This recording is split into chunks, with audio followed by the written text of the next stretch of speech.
Edgbaston में तिरंगा लहराया और रिटायरमेंट की कर दी बात। शुभमन गिल जो कि पहले कप्तान बन गए, एजबैस्टन में भारत के नाम को ऊंचा करने वाले, भारत को पहले टेस्ट में जीत दिलाने वाले, वो अचानक से रिटायरमेंट की बात क्यों करने लगते हैं? ऐसा क्या होता है कि कप्तान गिल को अपनी रिटायरमेंट की बात पे आना पड़ता है? सवाल क्या रहता है, पूछा क्या जाता है और जवाब में क्या आता है, सब कुछ बताने वाले हैं आपको इस वीडियो में, तो अंत तक बने रहिएगा हमारे साथ। नमस्कार, रन स्कोर देख रहे हैं आप, मैं हूं आपके साथ आयुष।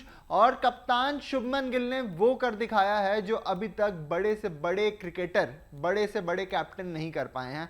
आप किसी भी बड़े कैप्टन का नाम ले लीजिए, सौरव गांगुली का नाम ले लीजिए, महेंद्र सिंह धोनी का नाम ले लीजिए, रोहित शर्मा का नाम ले लीजिए, विराट कोहली का नाम ले लीजिए, कपिल देव का नाम ले लीजिए, कोई भी आज तक बर्मिंघम में टीम इंडिया को टेस्ट में जीत नहीं दिला पाया था।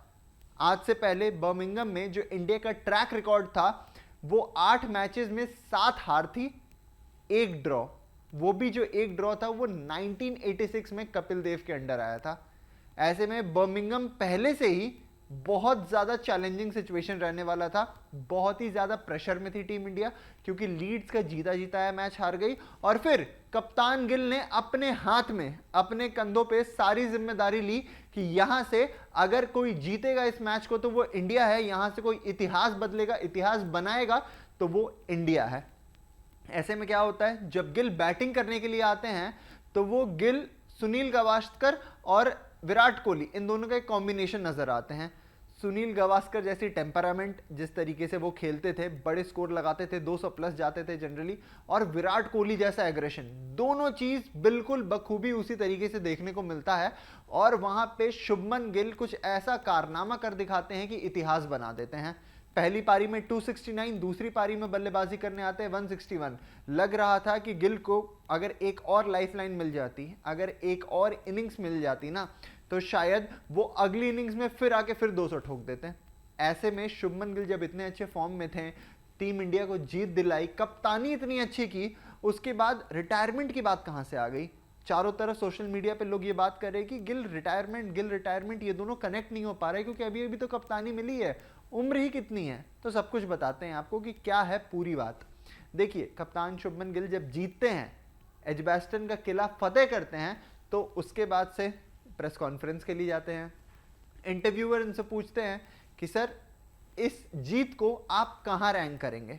तो शुभमन गिल क्या कहते हैं, जरा ध्यान से सुनिएगा। शुभमन गिल कहते हैं कि ये जीत मैं हमेशा याद रखूंगा। मुझे लगता है कि जब मैं रिटायर हो जाऊंगा तो ये मेरी यादगार जीत में से सबसे ऊपर होगी। पिछले 6-8 महीने में हमें पता चला है कि एक टेस्ट मैच हासिल करना, जीतना कितना मुश्किल होता है, खासतौर पर एजबैस्टन में जहां हम एक भी टेस्ट मैच नहीं जीते थे। मुझे पूरी टीम पर गर्व है। हमने पहले ही दिन ये बात की थी कि जीत के लिए सबको योगदान देना होगा, खासतौर पर इंग्लैंड में। अच्छी बात यह है कि सबने अपना योगदान दिया। इस टेस्ट मैच में मेरे लिए सबसे खास बात रही सिराज की कैच। तो गिल यहाँ पे कुछ वैसा ही टेम्परामेंट दिखाते हुए नजर आते हैं जैसा आईपीएल फाइनल जीतने के बाद जब विराट कोहली से पूछा गया था कि आपको क्या लगता है, ये जो आईपीएल की विन है ये ज्यादा बड़ी है या फिर आपने जो टेस्ट मैचेस में कारनामा किया है वो ज्यादा बड़ी है? तो उन्होंने कहा था कि टेस्ट मैच में मैंने जो जीता है, जो लेगेसी बनाई है, उसके आसपास भी नहीं है कहीं, ये सब बहुत नीचे पड़ेगी आईपीएल की ट्रॉफी।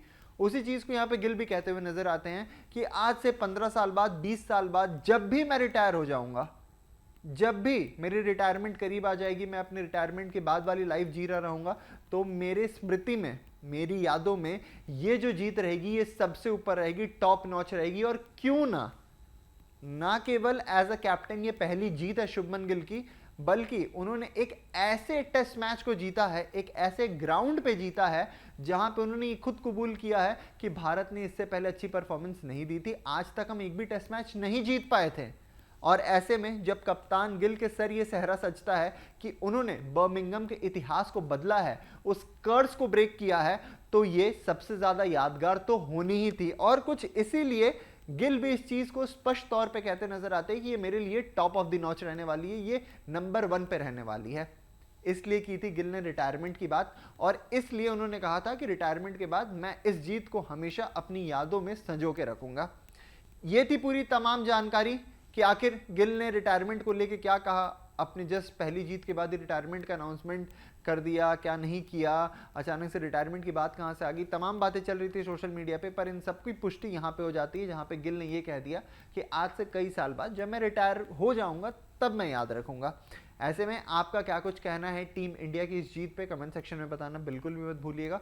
साथ में हमें ये भी बताइएगा अब आपको क्या लगता है, इंग्लैंड का किला हम फतेह करने वाले हैं या नहीं, ये भी कमेंट सेक्शन में बताइएगा। वीडियो पसंद पड़ी हो वीडियो को शेयर कीजिए, लाइक कीजिए, रन स्कोर को सब्सक्राइब कीजिए और मुझे दीजिए इजाजत। शुक्रिया।